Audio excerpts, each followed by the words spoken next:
Bismillahirrahmanirrahim.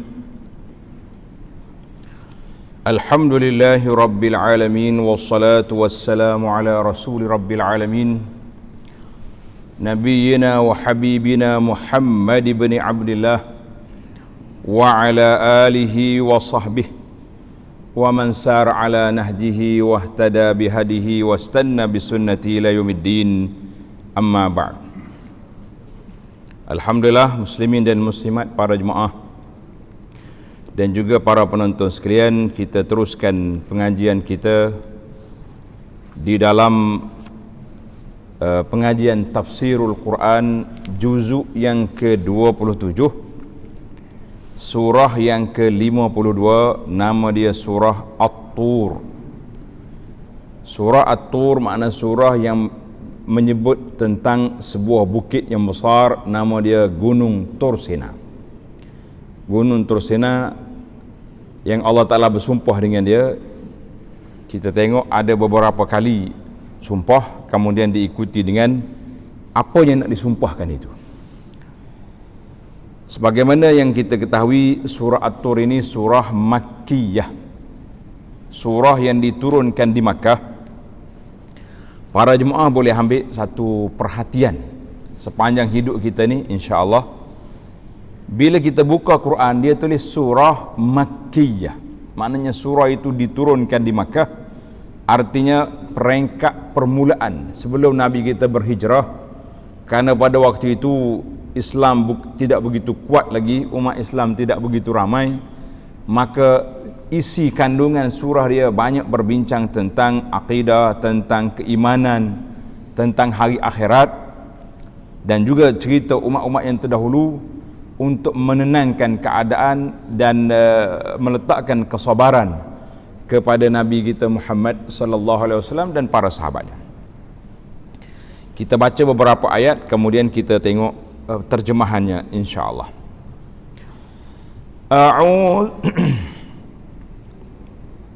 A'udzu billahi as-sami'is a'udzu bil mana jangan ini.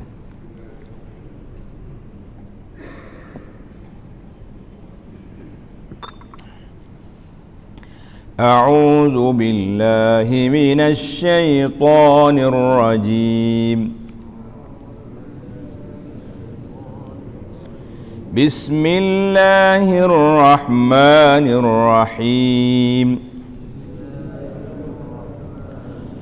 Wat-tur wa kitabim mastur fi raqqim manshur wal baitil ma'mur والسقف المرفوع والبحر المسجور إن عذاب ربك لواقع ما له من دافع. Nah, itu dia surah Makkiyah ni. Satu lagi dia punya ciri-ciri dia, ayat dia pendek-pendek. Satu surah pun, dalam surah dia pun tidak banyak. Itulah dinamakan Hizbul Mufassal. Surah juzuk-juzuk yang ke akhir ni 27 mula daripada setengah 26 itu ke bawah, itu dia panggil Hizbul Mufassal. Maknanya ayat yang banyak berhenti. Pendek dia punya bilangan ayat, dan juga pendek, tidak banyak bilangan ayat dalam surah. Baik, kita pergi kepada huraian. Wat-tur, demi gunung Tursina. Para jemaah sekalian, gunung Tursina duduk di mana? Duduk di Mesir, di Sina, Mesir. Mungkin ada di kalangan kita yang sudah sampai ke Mesir, dan ada di kalangan kita yang sudah mendaki gunung yang besar ini. Naik dah.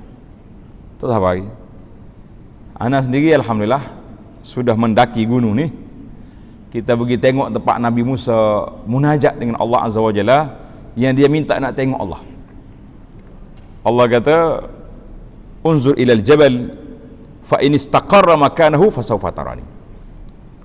Mu tengok ke bukit tu. Kalau bukit tu tenang, tak ada apa-apa, bolehlah nak tengok aku.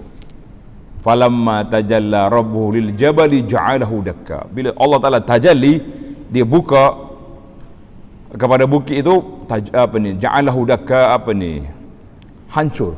Tepat tu ya, bukan semua bukit Tursena tu hancur. Fa kharra Musa sa'iqa, Nabi Musa rebah, pengsan. Lepas pada tu tak berani minta dah. Itu di mana peristiwa bukit At-Tur, bukit Tursena. Wat-Tur bila kata demi, bermakna Allah Ta'ala bersumpah dengan bukit. Para jemaah sekalian, kaedah sumpah, ini kita belajar sikit kaedah sumpah. Allah Subhanahu Wa Ta'ala dia boleh bersumpah dengan apa yang dia nak. Semua makhluk ni hak dia punya. Dia nak sumpah dengan apa, sumpah. Tapi bagi kita jangan duk sumpah satu kali. Kita kena sumpah man kana halifan falyahlih billah. Siapa nak bersumpah, kita kena bersumpah dengan nama Allah je. Tak boleh sumpah dengan demi itu demi ini, tak boleh. Kita kena boleh bersumpah dengan nama Allah, dengan sifat-sifatnya, dengan nama-nama dia. Itu je yang kita dibenarkan oleh syarak. Allah Ta'ala bersumpah yang pertama dengan bukit Tur. Kemudian ayat yang kedua, wa kitabim mastur, demi kitab yang tertulis dengan rapi. Kitab ni apa dia? Tanda. Ada ulama kata huwa at-Taurah, iaitulah kitab Taurat. Sebab apa dikaitkan kitab kepada Taurat ini? Sebab sempena dengan watur wa kitab, demi bukit Tursena dan demi kitab. Nabi Musa AS bermunajat kan, dekat mana? Dekat Tur. Maknanya kaitan dengan Musa itu dekat. Tapi ada juga para ulama mengatakan dia ni umum. Kitab termasuklah Al-Quranul Karim, itu juga nama dia kitab. Kita kata semua kitab secara umumnya kitab yang diturunkan oleh Allah Azza wa Jalla kepada nabi-nabinya, kepada rasul-rasulnya alaihimussalatu wassalam, Taurat, Injil, Zabur, Suhuf, kan kita belajar dulu dalam bab akidah, bab beriman pada kitab dia panggil suhuf, beberapa lembaran.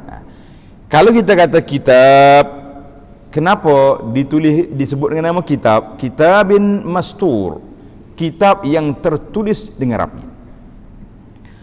Di mana fi raqim mansur, pada lembaran surat yang terbuka. Raqim mansur, raq di sini ada ulama menyebut tentang ar-raqu bi fatli ra bi pana al-jil.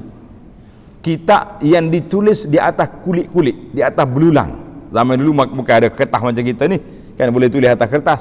Maka dia tulis atas belulang, dia tulis atas kulit kayu, dia tulis. Teknologi zaman dia hebat tu.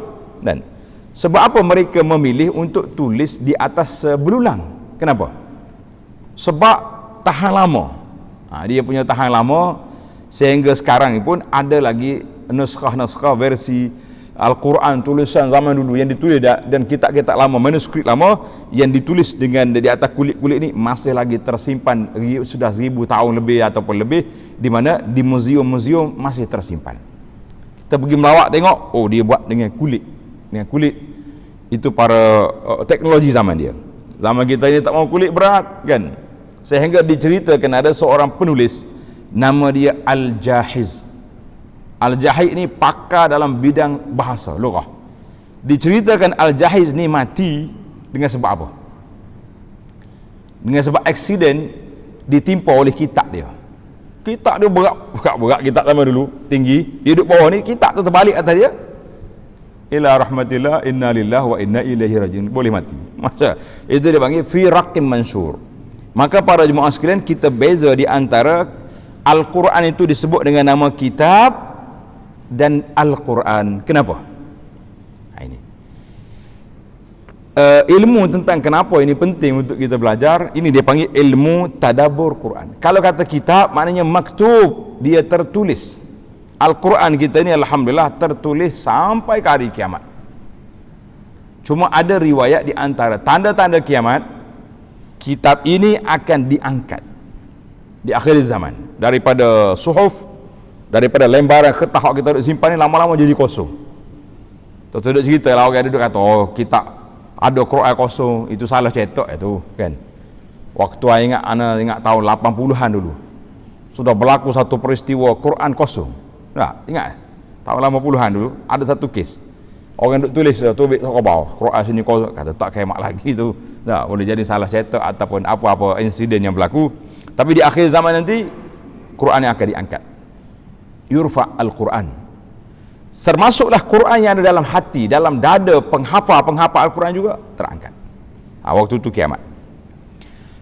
Maka dikatakan, dinamakan kitab sebab dia tertulis. Dan nama Quran sebab Quran ni tak semesti ditulis. Berapa ribu atas dunia ni orang yang masih lagi menghafal Al-Quran ghaiban secara hafalan, al-hafiz yang betul-betul ingat. Ramai, Masya Allah, tabarakallah. Maka itu dinamakan kitabin mastur. Allah Ta'ala bersumpah yang kedua dengan kitab yang tertulis dengan rapi, fi raqqim mansur, di dalam tulisan sama ada kertas ataupun kulit-kulit yang terbuka. Maka para ulama mengatakan terbuka di sini artinya Al-Quran itu didedahkan kepada masyarakat, tidak hanya dibaca oleh tokoh-tokoh ulama-ulama, tuan-tuan guru, tuan-tuan syekh, kiai-kiai. Dah, Quran letak sini, awak nak baca-baca. Sehingga timbul sekarang ni soalan, kalau non-Muslim minta nak baca Quran, kita boleh beri tak boleh beri? Ustaz, macam mana nak bagi Quran kan dia orang ni? Tak apa, peringkat pertama, bagi terjemahan Al-Quran yang betul-betul terjemah dengan bahasa Inggeris, dengan bahasa apa sajalah, bahasa Arab, bahasa Quran dah.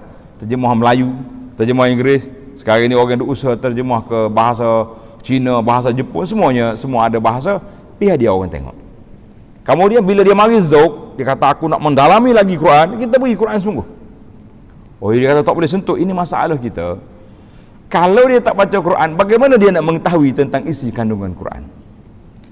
Seorang zaman Nabi sallallahu alaihi wasallam, dia mari jumpa, nama dia Jubair bin Mut'im. Dia mari jumpa Nabi, dia belum Islam. Nabi baca ayat ni, ayat 35 hingga 37 surah At-Tur. Jubair kata apa? Bila aku dengar, kada qalbi an yatir, hati aku ni macam nak tercabut.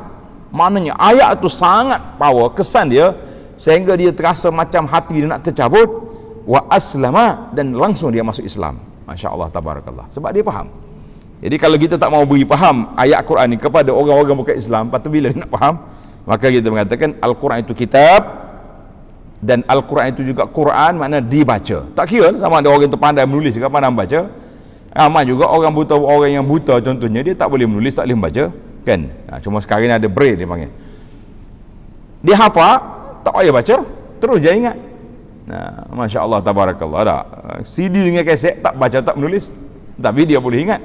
Itu semua ni kuasa Allah Azza wa Jalla nak beri kepada kita, bahawa kuasa ingatan, hafalan itu Allah Ta'ala letak kepada dalam dada para penghafal Al-Quran.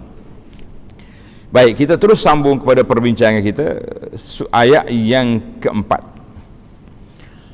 sumpah yang keempat, yang ketiga lah, wa kita mastu fi rakam wal baitil ma'mur, wal baitil ma'mur, dan demi al baitul ma'mur. Apa dia pula baitul ma'mur ni?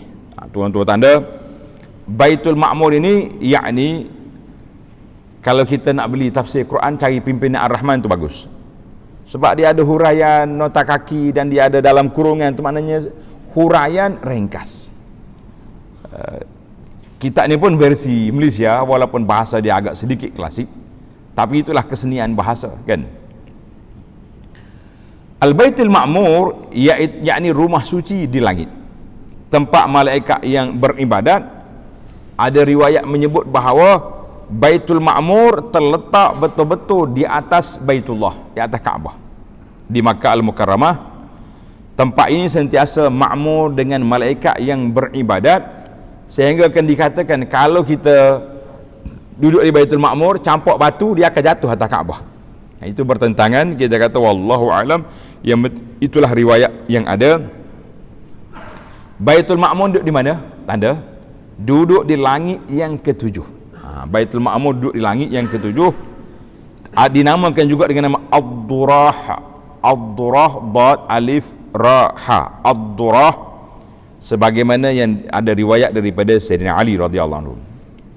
Al-Imam Al-Bukhari meriwayatkan dalam sahihnya dalam hadis Isra, ada Isra yang panjang, kata Nabi sallallahu alaihi wasallam, farufi Ali al-Baitul Ma'mur, malaikat bawa Nabi naik ke Baitul Ma'mur, langit yang ketujuh. Dia tengok, Nabi tengok malaikat duk tawaf macam manusia tawaf di Kaabah. Fasa'altu Jibril, Nabi tanya Jibril, ma hazal bait al-ma'mur, apa ni Jibril? Dia kata ini nama dia Baitul Ma'mur, yusalli fihi kulla yawmin 70,000 malakin, setiap hari 70,000 malaikat akan tawaf di Baitul Ma'mur. Iza kharaju lam ya'udu, bila dia keluar hari ni, bermakna kota dia sekali seumur hidup. Tuan-tuan boleh bayangkan berapa ramai malaikat setiap hari, 70,000, kota dia sekali seumur hidup. Maknanya malaikat yang tawaf hari ni tak akan tawaf dah sampai bila-bila. Malaikat lain pula mari tawaf. Kita hari ni boleh pergi tawaf Mekah sekali sekala, alhamdulillah nikmat.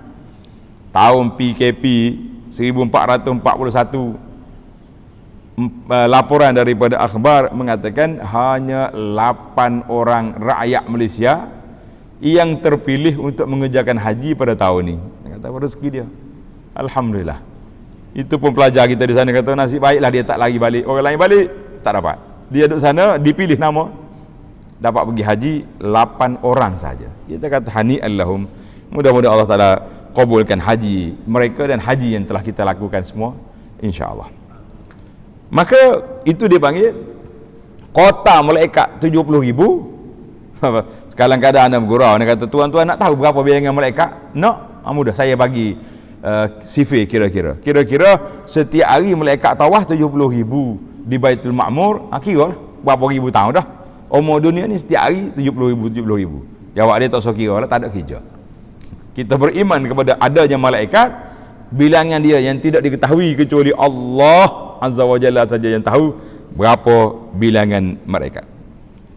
Ada juga yang mengatakan kemungkinan juga Baitul Ma'mur ni dipakai juga kepada nama Mekah, tapi begitulah kepada Kaabah, sebab Baitul Ma'mur rumah yang diimarahkan, tapi sudah menjadi suatu perbincangan bahawa Baitul Ma'mur itu duduk di langit. Sumpah yang seterusnya, was-saqfil marfu', dan demi bumbung yang tinggi. Apa dia bumbung yang tinggi ni? Tengok nota, yakni alam langit dan segala isinya. Alam langit segala isinya. Kenapa Allah Ta'ala letak langit itu tinggi? Tak boleh nak naik mudah-mudah. Wa ja'alna as-samaa'a saqfan mahfuza. Dalam suratul Anbiya Allah kata kami jadikan langit itu saqf, atap yang terpelihara. Pelihara daripada mana? Daripada jatuh, daripada gugur, tak ada lagi. Setakat kita dengar orang kata mati, dibunuh orang sana. Sebab apa? Langit jatuh. Ada bunyi. Tak ada bunyi lagi kan? Ada ulama mengatakan Allah Ta'ala jaga dia daripada syaitan. Bila tu? Dulu sebelumnya turun wahyu ni, syaitan boleh naik. Dia naik sampai ke langit dunia ya, tapi tak dia naik tinggi.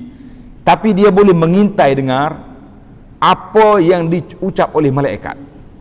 Contohnya malaikat bagi tahu arahan. Hari ini akan turun hujan di sini. Akan berlaku banjir di sini, akan berlaku kemarau di sini. Maka puak-puak syaitan jin tadi dia turun, dia beritahu kepada ahli-ahli nujum yang duk berkawan dengan dia benda-benda yang akan berlaku. Maka ahli-ahli nujum ini mendakwa benda gaib. Lagi minggu depan akan berlaku banjir sini. Kita pun sekali dengar, bisa dia ni. Kan tuan-tuan selalu dengar orang cerita, Tok Bomo ni hebat lah. Benar tak? Macam mana hebat? Kita turun kereta, dia boleh beritahu, awak ni sakit sekian. Kita pergi hospital pun doktor kena tanya. Tak? Sebelum doktor tanya tu, nurse dulu tanya. ni pakcik mari hospital ni sakit apa? Tulis borang. Tok Romo tak payah tanya. Turun kereta awak sakit sekian-sekian. Mana dia tahu?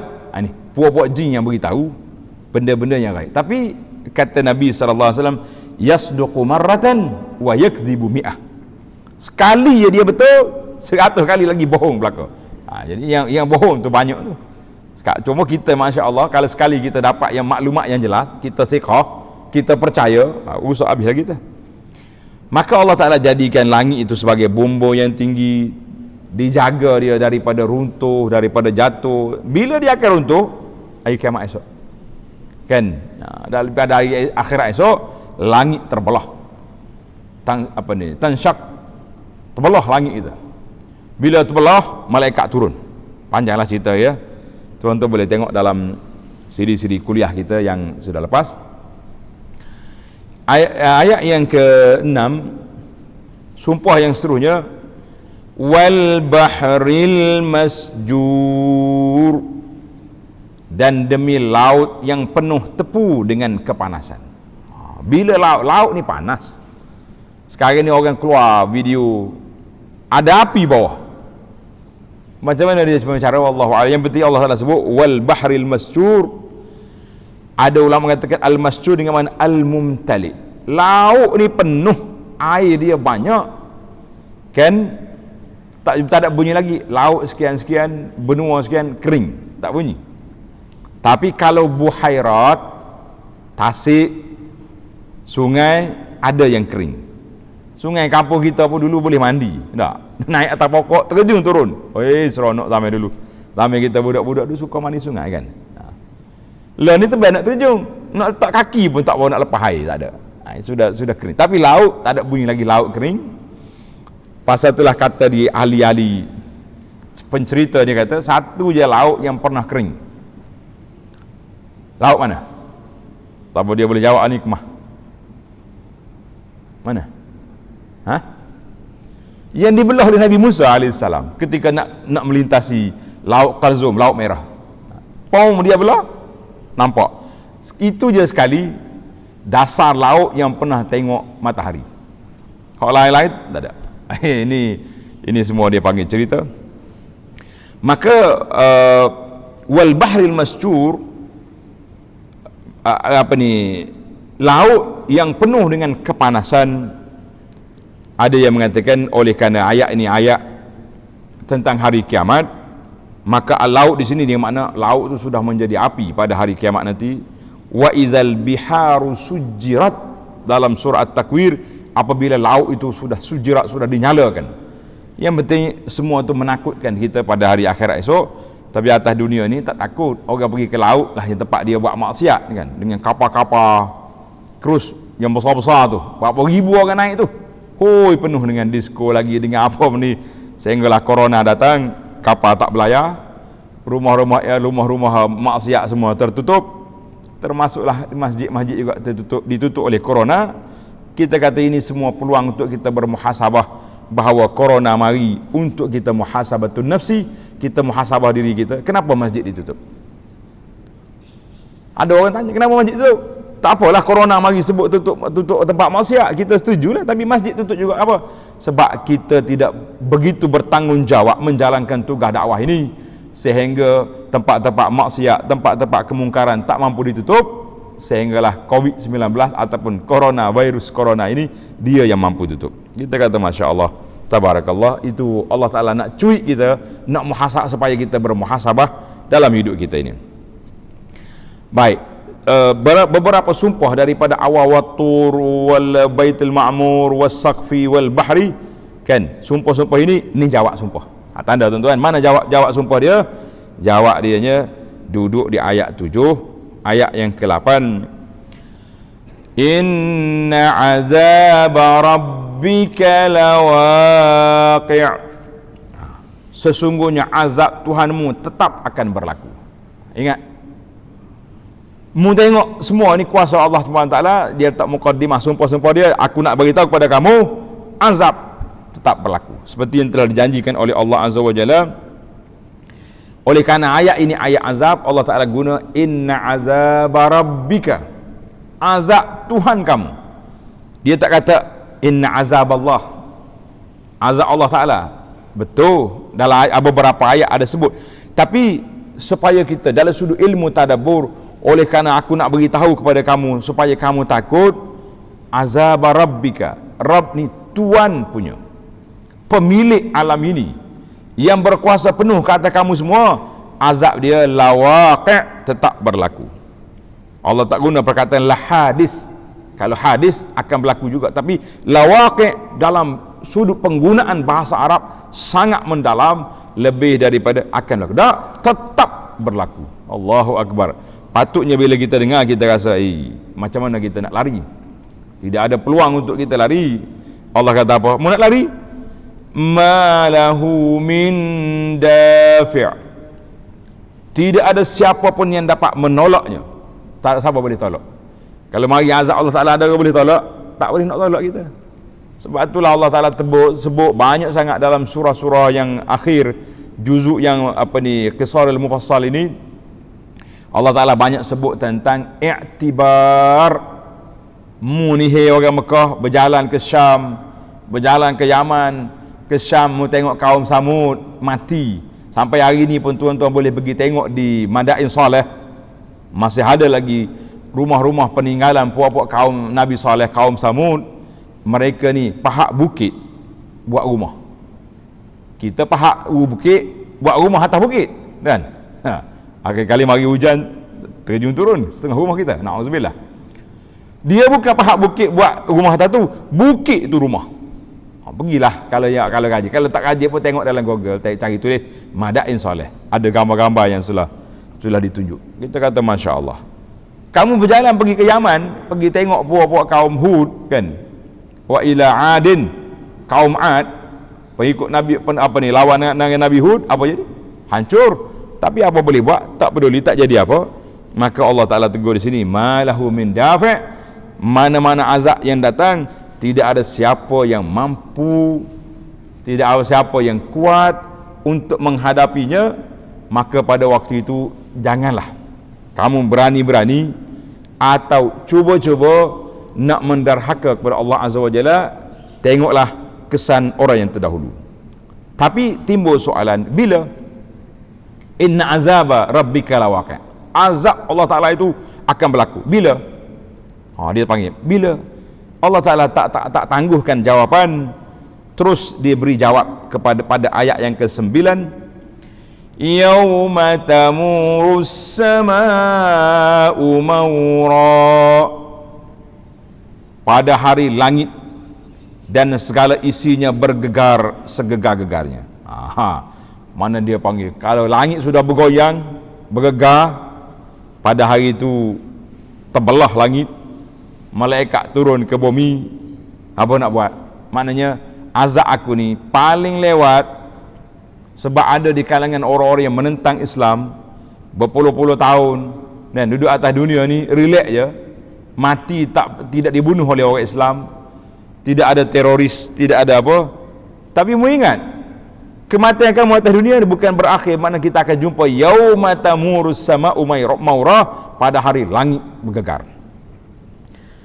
Ayat yang ke-10, wa tasirul jibalu sayra, dan gunung ganang bergerak dari tempatnya dengan cara yang luar biasa. Allahu Akbar. Mu tengok bukit yang besar-besar terbang kal'ihnil manfus, seperti bulu yang diterbang oleh angin. Bukit terbang. Kita ni usah bukit terbang, sekali mari angin ribut dah, atap terbang pun kita sudah cemas, tak tahu nak lari ke mana. Sembunyi dalam rumah tercabut atap, nak kata apa? Ini Allah bayangkan pada hari itu, al-jibal, bukit yang terbang, bukannya sampah-sampah yang terbang. Masya Allah, tabarakallah. Kemudian Allah bagi tahu, fawailun yawma idzil lil mukazzibin. Apabila berlaku yang demikian, maka kecelakaan dan kebinasaan pada hari itu adalah bagi orang-orang yang mendustakan kebenaran. Hak mana lawan Nabi, engkar Nabi, dusta kepada Nabi SAW, kamu jumpa di sana. Ini kata di para ulama, di sini hadis anil mukazzibin, ayat Quran ini mencerita tentang kedudukan orang-orang yang mendustakan, mana orang-orang yang tidak Islam.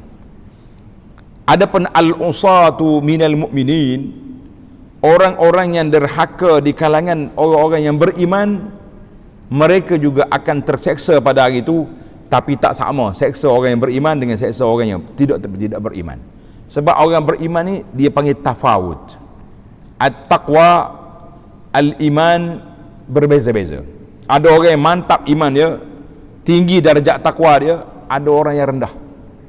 Yang membezakan kita sama-sama kita, inilah pengamalan kita kepada sunnah Nabi sallallahu alaihi wasallam. Ada orang yang sunnahnya tinggi, dia daripada rumah lagi zaman PKP ni.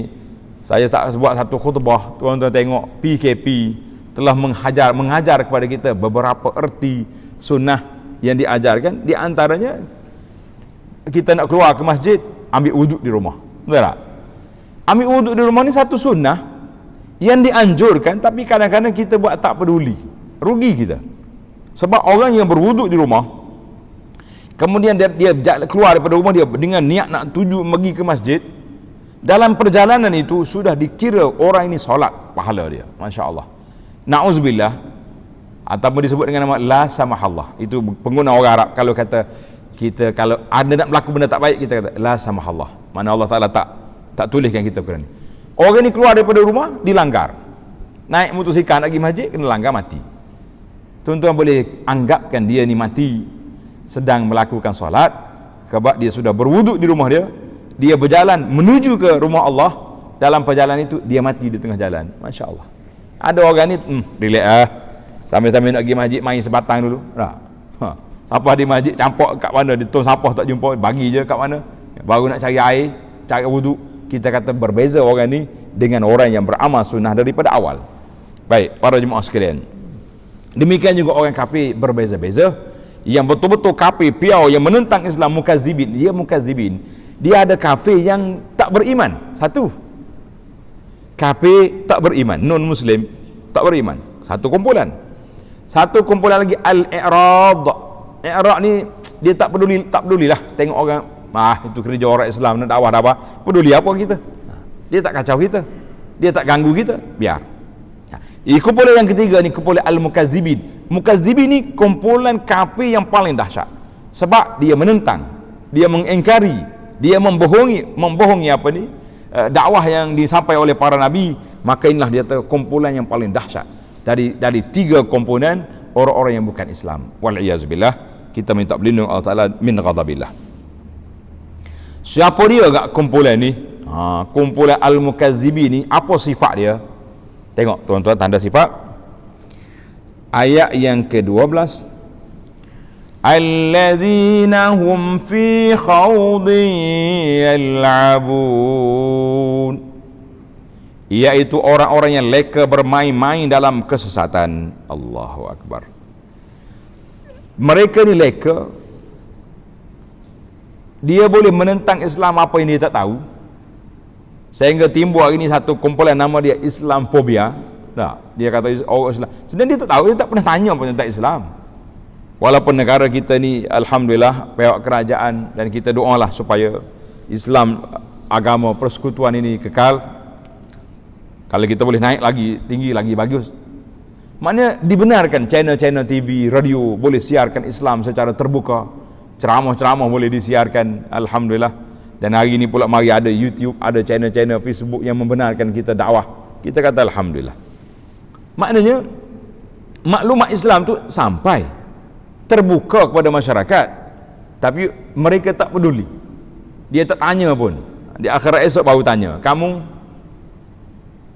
member saya, awak partner saya, awak jiran saya, awak kawan sekolah saya, kenapa tak pernah satu kali kamu kemukakan Islam kepada saya? Kita nak jawab apa di akhirat esok apabila kawan-kawan kita yang bukan Islam, yang tak mengucap dua kalimah syahadah ini nak jawab apa?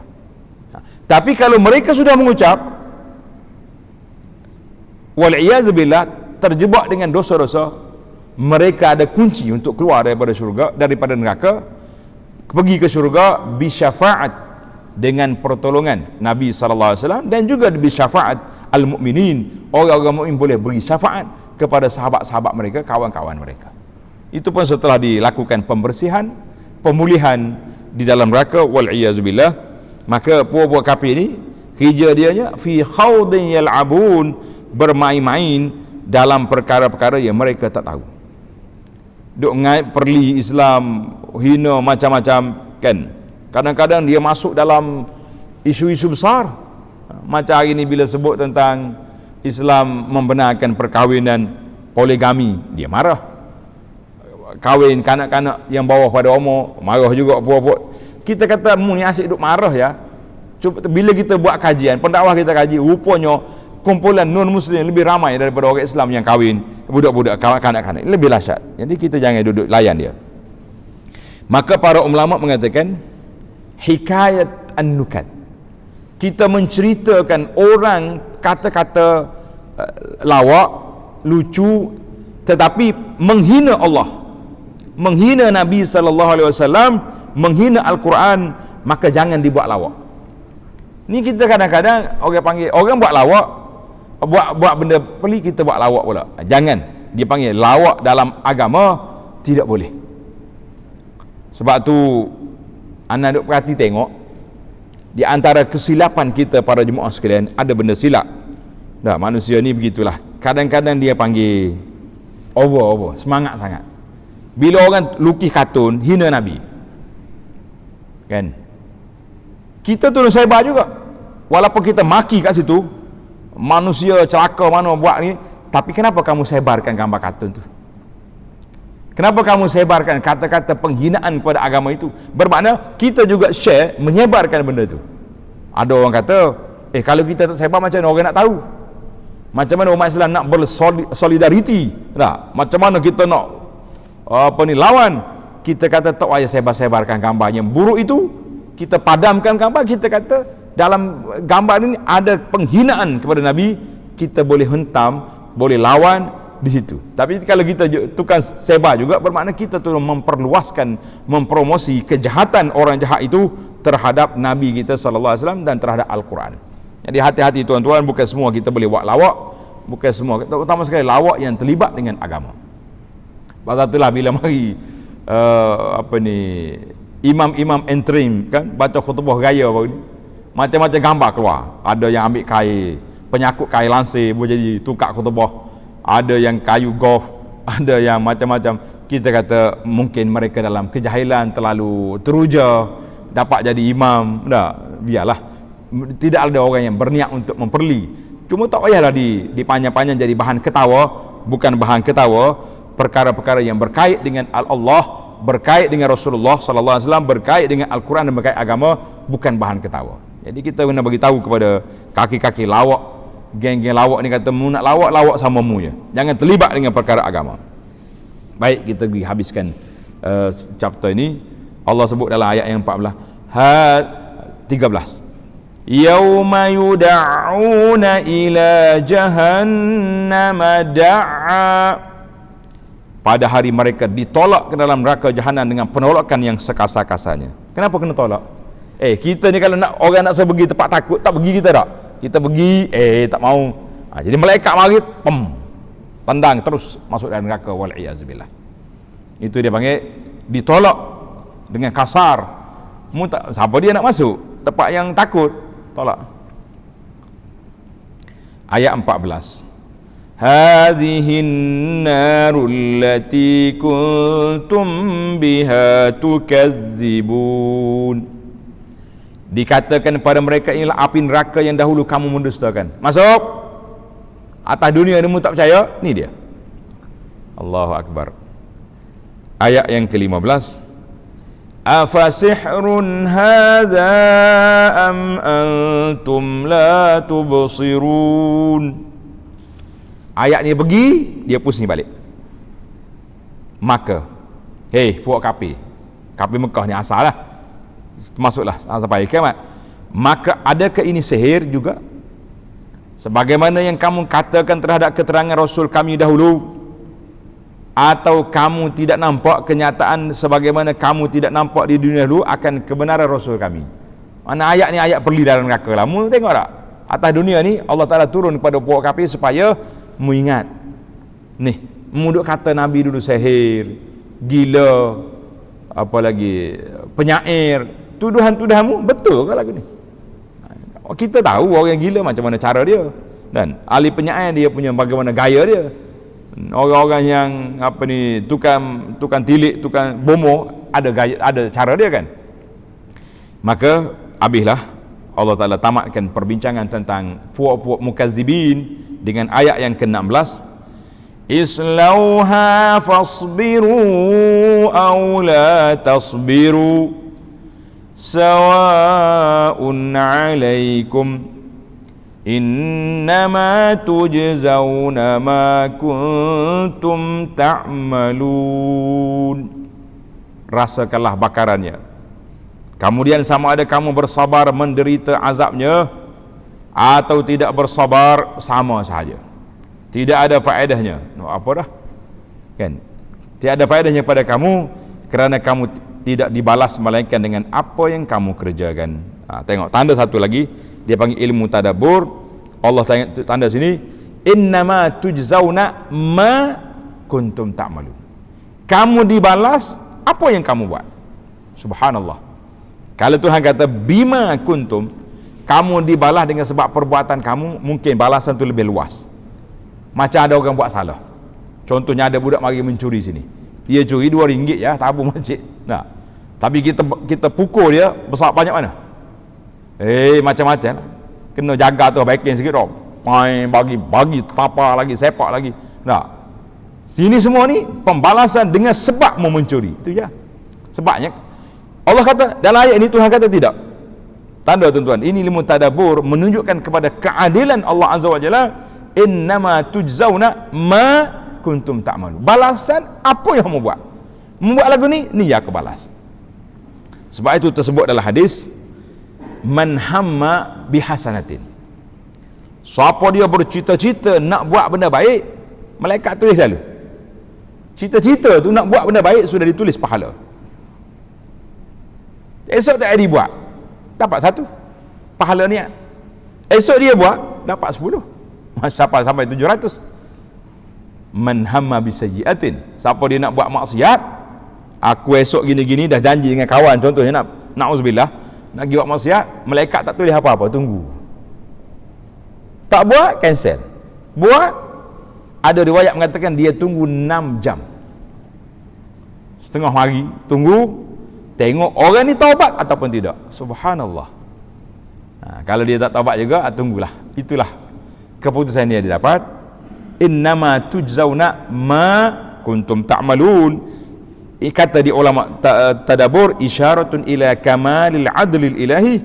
Ayat ini menunjukkan sempurnanya keadilan pembalasan yang Allah Ta'ala nak balas di akhirat esok. Kita kata Masya Allah Tabarakallah, tamatlah perbincangan kita. Oleh kerana ayat ini mula dengan sumpah-sumpah nak tentang azab, maka diceritakan azab dulu. Kalau ayat tentang nikmat, maka dicerita tentang syurga dulu. Begitulah siri susunan ayat Al-Quran yang perlu kita tadabbur. InsyaAllah kita akan sambung lagi perbincangan kita dari ayat yang ke-17 dalam siri yang akan datang, InsyaAllah. Jadi para jemaah sekalian, untuk yang nak mengikuti siri-siri tadabbur Quran ini, tuan-tuan boleh tengok dalam YouTube, ditulis Halaqah Abu Anas Madani. Tengok YouTube, memang ada daripada siri, bermula daripada PKP awal dulu kita baca sampai sudah masuk juzuk, sudah 3 juzuk boleh lalui. Dan ataupun di Facebook Dar Taibah tersusun di situ siri-siri kuliah kita ini. Alhamdulillah, subhanakallahumma wa bihamdika asyhadu an la ilaha illa anta astaghfiruka wa atubu ilaih. Wa sallallahu ala nabiyyina Muhammadin wa ala alihi wa sahbihi ajma'in walhamdulillahi rabbil alamin. Wassalamu alaikum warahmatullahi wabarakatuh.